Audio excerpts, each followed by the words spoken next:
Welcome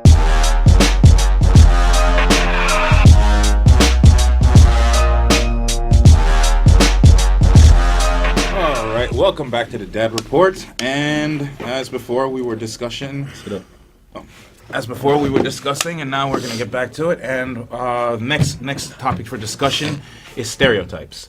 I want to know all the stereotypes that you ran into or you thought you were gonna face when you first became a father. And we'll start to big OG in the front right there. One of the main stereotype I always see is the one on TV, the dad that can't do anything, like. He's like a fire, like dealing with kids, like dealing with forest fires. Like, what am I supposed to do? He's calling the mom, like the house. Dude, he's on the phone. You look at the background, the house is a mess. The kids are swinging off the chandeliers. He's like, "Come home, I don't know what I'm doing." Bro, do you know how many video? Okay, there's this video online of this guy where he's talking about how he's got 3 kids, and he's like, "Oh, I will never give my wife any more flack about leaving the house again," because he's like, the first kid pooped and he couldn't handle this and all this other stuff. But I'm like, I'm laughing because like I was raised by multiple women, so like my whole life was watching people do what they were supposed to do. But like I was helping raise like my little brother and sister when I was home in Jamaica. I was helping raise my cousins when I was like a child coming up. So like for me, the multiplicity of having multiple people all over the place and jumping around everywhere was easy. It's actually harder to balance the stuff that you got to do outside of the day with that. So for me, it's not like it's never been about like the stuff that we got to do. It's just getting it done piece by piece, doing it one at a time rather than trying to get everything done at once. Yeah. And that's just what I had to learn. I had to slow down and do one job at a time, finish that job, then move on to the next one. You see these like I guess I always see women made it look complicated because they're always trying to do too much things at once. I always say to my girl, like, just slow down. If you got 25 things on the list to do, you may only get 10 done. So do one at a time to the next one. Like, you got to do pick up garbage, diapers, just do them one after the other. So that's what I learned. Like, there is no such thing as that dad. Like, to piggy off your point, there's not that dad that can do everything, but at the same time, we're not fucking useless, bro. We ain't useless. Yeah, exactly. No, it's like the same way, like, I believe the moms in the same situation go through the same craziness. Exactly. Same thing we go through.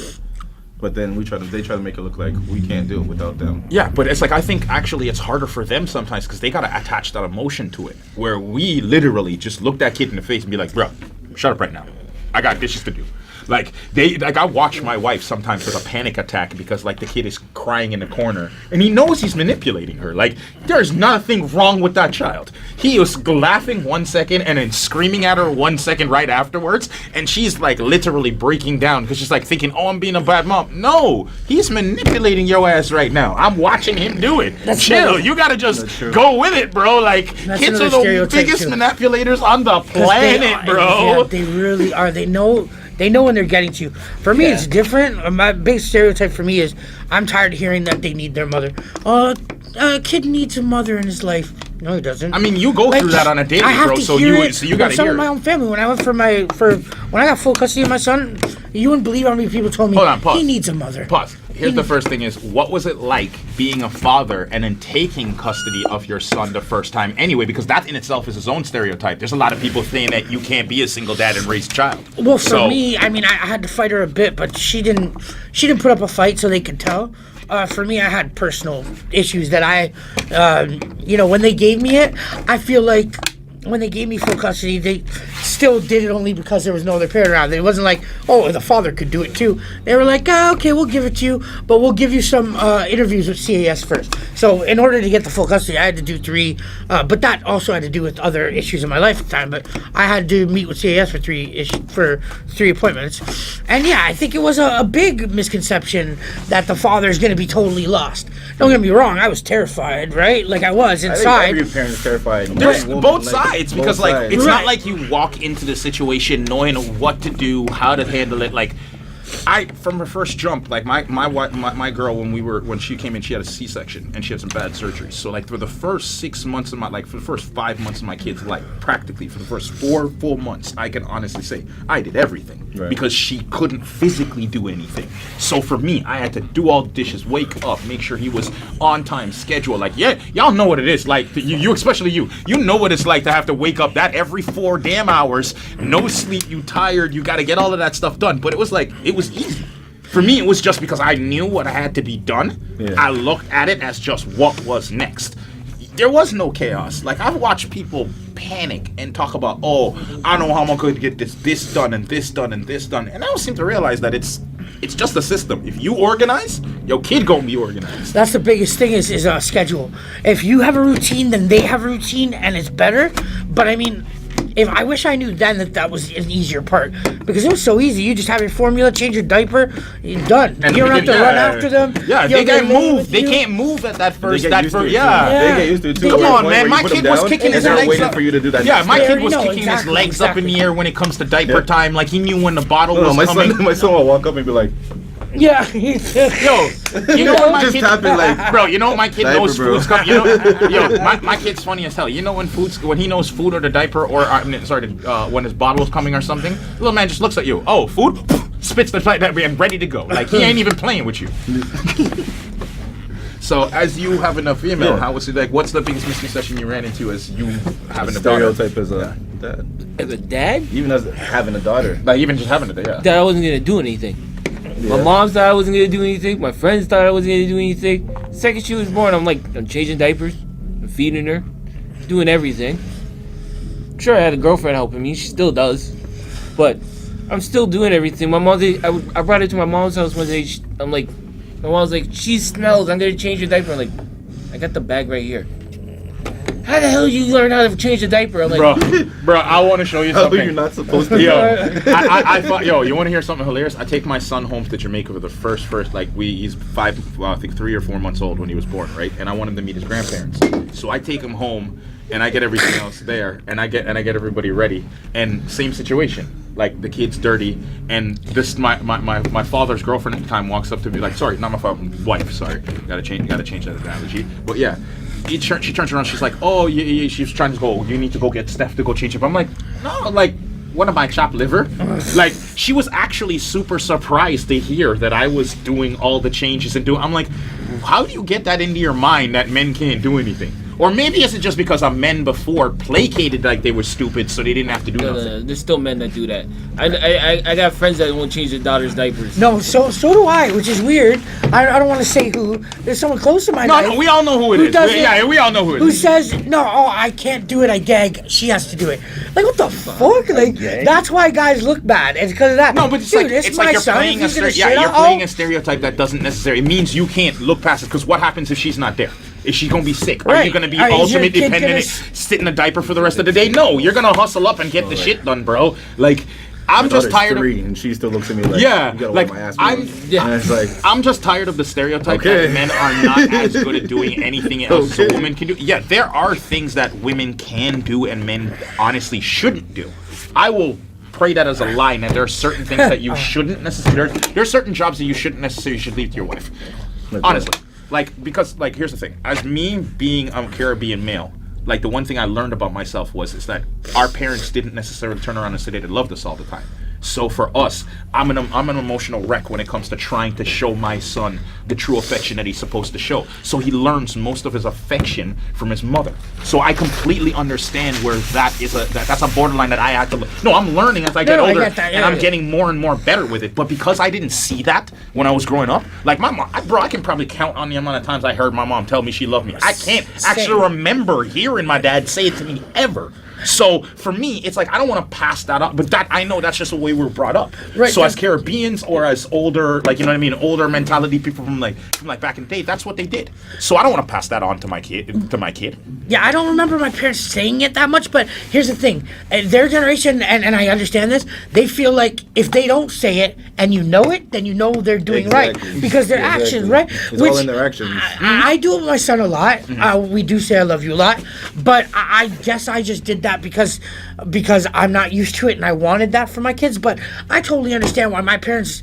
That's just how they were raised. Here's but the thing. as long as I knew they loved me, that's what here's mattered. The thing. I don't ever fault. I never questioned it throughout my life that my but I parents have loved me. before. My thing about the reason why I'm taking a mental step to do it towards now is that I realize that now that I've I'll give you a scenario. I grew up making music my whole life, or I was playing for Canada's rec team when I was a kid, playing rugby for All-State U, and playing on OFSA teams and stuff like that. Guess what? I never had my parents show up because those weren't things that were important to them. The thing is, it sucked. It sucked because, here's the thing. I got a chance to watch all those other little kids. When I was performing at the biggest concert in my life in front of Tech 9 or Mos Def or something like that, I got to see the group members had share that moment with their parents. Literally watch the happiness on their parents' face, and it in turn made them happy because they made their parents proud. For me, I don't think I'll ever experience that. I'm saying it just it's a carries. Rap show, having your mom. But I'm saying it carries. No, what I'm saying. I'm not saying it does. It's weird, but it carries a certain weight for me because here's the thing. I understand why it was important for them to have that now. Now seeing it. Before, when I didn't see it, it didn't matter to me. It was never in my mental space. But as a kid, you're thinking I don't want my parents here anyway. You know what I mean? Bro? But when you grow up and you actually see somebody, a parent can look at their kid and be happy that, holy crap, he's taking the right steps, or they're interested enough to actually say they're going to take the right steps, it means a lot. Because I've seen people carry on 5, 6 more years in their career because they knew they had the backing of their family, their parents, and everybody else pushing them every day. No, you ain't quitting. You need to do this because we believed in you since jump. It's the same thing with being a parent. If you don't have that basis of people looking at you and saying, yo, bro, we believe you got this, you just slump into a peak of depression when you screw up. Any small little thing, the kid busts his face. That could have happened any day, bro. That could have happened you could be walking on the ice, tripped and fell down. But now you don't have no support. You don't have no understanding of what that base comes down to, and you killing yourself because you're sitting to yourself. You don't understand that that's normal. That's the first thing you got to worry about. You don't know it's normal. So that comes down that's not even just a stereotype. That's just a feeling that most men carry in general because we don't know how to deal with anything. We are not given the emotional tools to deal with life. And we're given the physical tools. We're given you need to be strong, be this, all the other blase blah bullshit. But actually being an emotional, forth-standing, upstanding male and talk about your feelings, how do you feel about talking your feelings about your daughter? Isn't that... but we're differentiating, okay? Talking about my personal feelings, I don't do. But talking about the feelings about my daughter, I can do that all day. No, but that's what I'm saying. What if, isn't there going to be a time in the day where you need to... Because I've learned that for you to be a true parent, your children have to know you can be vulnerable. But you're in a different situation. You got a son, my brother. Okay, as a father, the first reaction when you have a son is to be a harder man to show how your little boy to be a man. I have a little girl. I have to be tea parties and I get that. Be sensitive as hell. Yeah, you gotta be sensitive as hell. I wouldn't mind that. Don't the whole game just switches. Facts. That OG and you can basically the whole game switches because you know what? Even though my dad was in my life, my mom was also my dad. Facts. Okay? And when I say my mom was also my dad, I mean my mom, the biggest G I've personally ever met in my life. I can attest to that. That's all facts. That is not even a lying bone on earth. Shout out to Rhonda. Okay? My mom didn't take shit. And she wasn't going to take shit from me, no man, nobody. Okay? I bring up stories, but I'm going to have to kill you, and you. So, nigga, I know where the bodies are buried, so I ain't need to tell shit. So, when you saying that the whole sport thing and going to the rap show, I didn't have that. And the reason why I didn't have it was for a different reason. Because my mother never wanted to see me get hurt. Same with my brother. My brother was a hockey player. Remember this? Yeah, okay? I was getting picked up by the NHL and everything. She never went to one of his games. You want to know why she never went to one of his games? You want to see him get hit? Exactly. I was going to say, yeah. Because next thing you know, he gets hit on those boards. And then mom's in the stands. Yeah, I know. I already know. Mom's is in the stands, in the ice, knocking people out. Facts. That's true. It's true. Hockey parents are crazy. Yo, they're not to be played with. There'll be fights in the crowd. No, I've seen a few fights. Bro, y'all don't know.